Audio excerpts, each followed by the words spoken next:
Welcome back to Switzer. Australia is often criticised for being second-rate when it comes to corporate philanthropy.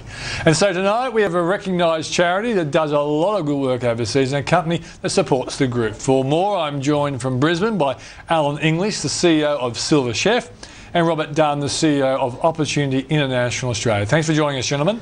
Thank you, Peter. Okay, Robert, just to correct you there, I'm not the CEO, I'm the chairman, founder chairman. Oh, gee, it was a bad start to the interview. Alan criticising the bloke who's running the show. He's like that. Okay, well, okay. I can see there's going to be a controversial interview, so, okay, chairman of Silver Chef. All right, Alan, thanks very much. So, Robert, just tell us, for people who don't know, what Opportunity International is. Sure, thanks, Peter. Opportunity International provides a hand up to people living in poverty in countries like Indonesia, India, Philippines, by providing small loans so they can start small businesses, generate some income and work their family out of poverty. Yeah. So how long has the organisation been going and what kind of success stories have you had? Look, we've been going for 40 years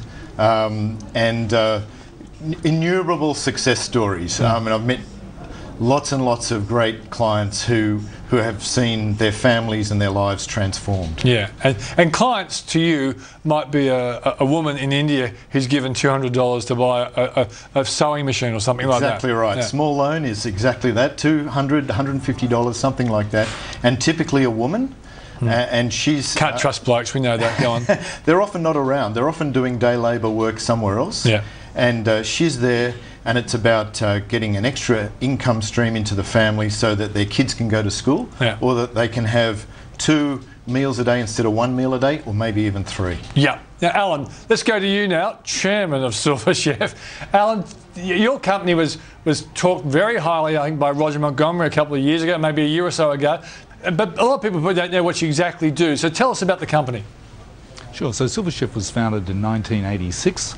And we developed a rent, try, buy process for funding for equipment. Originally we were starting off in the restaurants and catering industry, takeaway food. And it was basically where we'd purchase the equipment, put it into the business, and they'd pay us a weekly fee for the use of it. And they had an option to purchase it at any time they liked in that first 12 months, and we'd give them 75% of the rent they paid back off the price. So we really were about trying to help young entrepreneurs get that key equipment they needed to start their business. Okay, so what has the company evolved into nowadays? Well, these days we've now got $250 million worth of equipment up there, some 13,000 clients across Australia. We now have 2 brands. One is Silver Chef, our traditional hospitality brand, and the other is Go Getter, which is for commercial equipment, but basically funding the same needs for small business. Traditional banking funding is tighter for small business these days, and we provide a good funding equipment solution that works and continues to grow our company well, thanks. So, Alan, when you heard both George Babouris and Paul Rickard talking about it's time to look at small cap companies, were you yelling out, yes, you little beauty? Well, we're delighted to get into the ASX 300 in the last couple of weeks, which has given us a nice little kick along and a great exposure to the wider investment community. Yeah. Silver Chef has performed very well since it listed. I think we listed at a market cap of about 11 million in 2005, and we're now scratching 250 million by 8 years later. So we've enjoyed some good growth. Okay, so tell us about your link with Opportunity International. Back in around about 2000, I got to a point when we were still a private company where the banks were making it a little tough to get more access to capital. One of the funny things about growing an equipment rental company is the faster you grow, the more capital you need. Yeah. So at that stage, I asked myself a very important question about why I was working so hard to try and get some more capital to grow the business when I had a fabulous business. But I wasn't into big houses and motor cars. I was really more the game of business itself was what was enjoyable. So I sort of got lost for a little while, and I found I was doing more volunteer work for various charities, and I came across Opportunity International, and I absolutely loved the simplicity of the model. Here I was in Australia trying to help entrepreneurs grow their business in a significant way, but here was Opportunity International making significant impacts in some of the world's poorest countries and getting a 97% repayment rate, which is pretty remarkable. So I thought they were a great organisation that I could align with and help grow. Yeah, okay. So Robert, tell us, you know, this story, you know, linked with Silver Chef, in a perfect Robert Dunn world, a lot more listed companies would be doing exactly this as well, wouldn't it? Yes. I mean, why we're so excited about what's happened with Silver Chef is a lot of organisations, a lot of people think of philanthropy as a distribution, or if you like, cutting away a slice of the pie. And what Silver Chef have proven is that you can use philanthropy to grow the pie. And so when I walk into their offices in Brisbane, there's a buzz about the place. There's something greater than just leasing equipment, although that's a noble thing in itself. But the staff are really committed to making the company great, because they know if they do that, poor people will be helped. They'll be leaving their mark on the planet. And people, especially young people today, want to do something bigger. They want to leave their mark. Yeah. So, Allan, was this your actual strategy, that by being involved with Opportunity International, that it would inspire and empower your staff, and as a consequence they enjoy what they're doing and get a greater result? Or was it just something that happened along the way, that you made a decision to go in and then the staff liked it, and it in a sense became like a productivity incentive?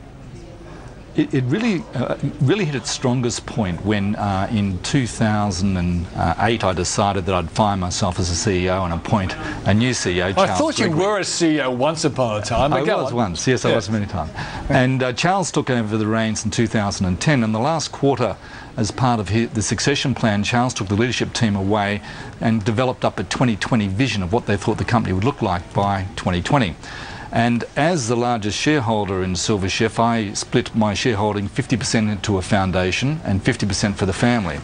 In that 50%, when I looked at the 2020 vision about what they were trying to create, I looked at it from the foundation point of view and said, what sort of vision could we create as a foundation to make an impact? And we came up with the figure we could move 1 million people out of poverty by the year 2020 if the company was able to achieve its goals. What I found is when we started sharing that with the leadership team and with the staff, we really started getting some great momentum and people getting engaged with the organisation. My HR manager approached me some 3 months later and said, you know, we always had a way of identifying the A-grade players who were in the job looking for a particular job at that particular time and salary. And we would win our 50% share of it along the way.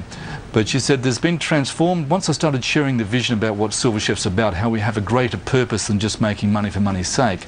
We're now winning 9 out of 10 of the Gen Y talent coming and joining our organisation. So the success of the organisation's its growth in the last 8 years has really been built on this momentum of Generation Y wanting to have a greater purpose than just a pay packet. They really want to connect with an organisation that is really about trying to make some significant difference in this world. Yeah, it's a great instance of thinking outside the square and getting the kind of returns everyone wants. Robert, are there many other listed companies doing what Silver Chef's doing? Not in the same way. I mean, many organisations... You'd like a lot more. We would absolutely like a lot more. There's a lot of scope there to change the planet. There's plenty of companies that have good workplace giving programs and their staff get involved that way. But we would love to have more conversations with organisations who can see along the line of shared value, where they get value from being engaged with us as well as we get value from being engaged with them. We love those conversations.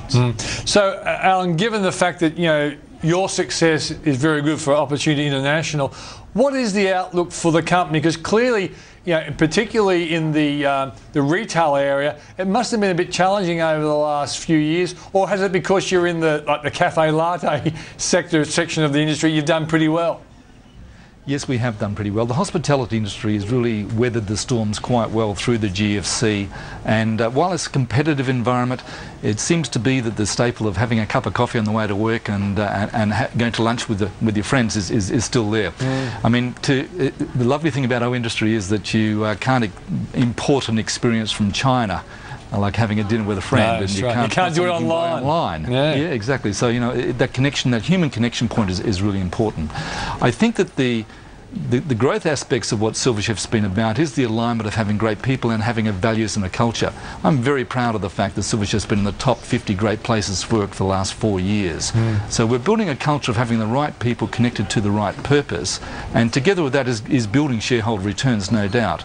But we have got a grander purpose about our journey in life, and I know that there's many leaders of companies out there who would also like to find this movement from success to significance. What is that aspect that's going to leave them as a leader with the footprints in the sand? What is going to inspire their people to join them? There's something more than just a CSR, a tick on the wall. The Gen Ys coming through are looking for something more than that, and to attract the best talent in the world into your organisations, you're going to have to seriously look at this as leaders about how you contribute more back to the community, because that's what's going to get you the talent to make your company successful in the future. Yeah. Rob, do you think a lot of people are picking up on what Allan talked about there, that significance is actually better than success? Yeah, I do, because they listen to their staff and they're hearing exactly that. And then the next stage is where do they take that? And I think increasingly business folk want to see social programs that look like business, that have a business model and that are sustainable, and that can have the ruler run over them and the hard questions asked and answered. So we think we're like that. We think, and we'd love to have more of those conversations. If anyone's listening and wants to get involved, what's the easiest way of doing it? Call us in Sydney, or send us an email. Go to the website. It's www.opportunity.org.au.